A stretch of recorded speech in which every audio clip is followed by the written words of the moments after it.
The boy who will be playing in Friday night's big high school football clash between arch rivals Anderson County and Campbell County are much too young to remember Davy Gillum during his playing days, but their parents surely will. In fact, some of their dads may have even blocked for him or tackled him.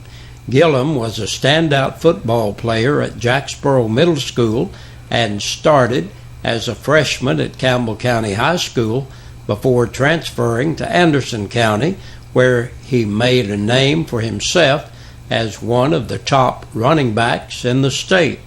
He was a two-time All-State tailback in the mid-90s while leading the Mavericks to back-to-back playoff runs and helping them to break Cleveland's longest winning streak in the nation of 54 games during the 1996 season. Gillum received a scholarship to play college football at East Tennessee State University and was later invited as a walk-on at UT. He was with the Vols when they won the 1998 National Championship. Gillum began his coaching career in the college ranks at East Tennessee State and Pikeville before returning to Anderson County in 2009 to take the helm of a perennial playoff contender built by his former high school coach, Larry Kerr. During his 4 seasons as head coach at Anderson County, Gillum's teams have compiled a 20-19 record. His first 2 teams were among the best in school history, winning a combined 19 games and advancing all the way to the state quarterfinals.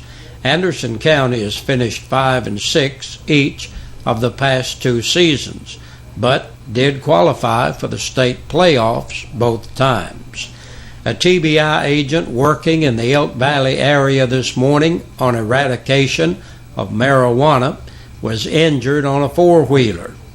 Teresa Woodward, the TBI agent, was in a remote area and had to be lifted out for her safety.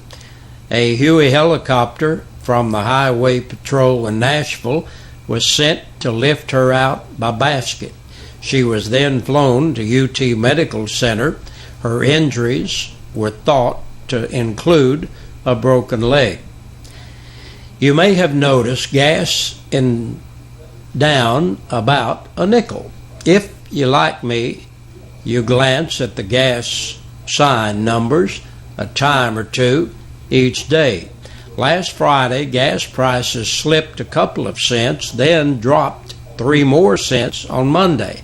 So in a matter of a couple of days, Campbell County gasoline prices have slipped from $3.24 a gallon for self-service regular unleaded to $3.19. That $3.19 is one of the lowest prices in the region. There's still time to make the expo. The 2nd annual SBI Expo and Networking event is today and runs until 7 p.m. at the Cove Lake State Park Pavilion. Enjoy snacks from Richard Ridge as you meet clients from the Small Business Incubator who will be showcasing their businesses. The event is free. At this hour, La Follette City Council is in a special call meeting session at City Hall. We'll have the story for you first thing tomorrow right here. And WLAF's David Graham was in attendance at the Midway Baptist Church 50th homecoming this past Sunday. He shares some of the people attended and some great pictures with us. They've been burned down, they've been blown up, but still they keep going. Talking about the Midway Baptist Church on the old Jacksboro Highway just across from the old Pyro Show's fireworks. They celebrated their 50th anniversary this past Sunday with all-day singing, preaching, good food, and great fellowship. Old friends who have long since moved on came back for another visit to a place they once called home. New friends meeting others and telling their stories of the people and past events at Midway. It was a bittersweet day for almost everyone as the memories came rushing in. Brother Kenny Gillum was guest speaker for the morning service. He talked about his past experiences at Midway and the fond memories he has, especially of Reverend Ernest Goins. Brother Goins always preached very hard. I remember him preaching on Sunday.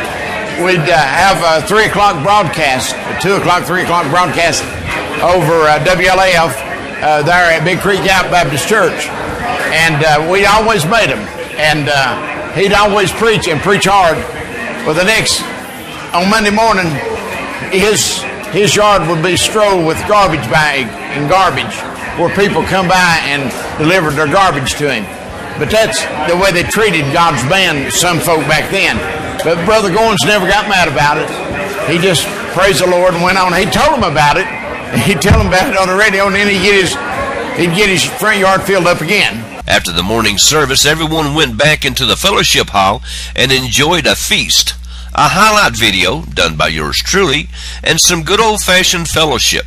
Afterwards, they all waddled back to the sanctuary to enjoy some great gospel groups like our very own Big Josh Eder and On Call, along with tribute and a special appearance by the Gloryland Boys.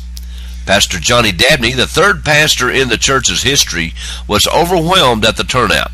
We got him to slow down long enough to talk with us. Had a very great response. A lot of people showed up. A lot of the old members of the church came to be with us today, and we've just had an exceptional great time. I guess I've got two memories that stick in my mind the most. Is when the first church burnt down. I was just a little bitty kid, and I can remember we was at West La Follette on the playground. And we heard the sirens and saw the big puff of smoke go up, but we didn't know what it was at that time. And then later on, we found out that afternoon that our church had burnt down. And that was a devastating memory that I had, of the church. And then the second one was when the church had the explosion across the street. And what we hate worse than anything, 4 people lost their lives during that time. We have on our services, Sunday morning, we have Sunday school starting at 10 o'clock. Then at 11 o'clock, we have the morning worship service. Sunday night, we have our evening worship service that starts at 6 o'clock. And then Wednesday night, we have a Bible study class, and it starts on 7 o'clock on Wednesday nights. They made up T-shirts commemorating the day. They had them on sale for $7. Now, if you'd like one, or if you weren't able to make it to the service Sunday, you can call the good folks at Midway, and they'd be more than happy to sell you a one-of-a-kind T-shirt commemorating a day that will never come this way again. I got 2, one for Sharon and myself, and I will cherish them for years to come, along with my experience from Sunday's events. This is David Graham reporting for WLAF.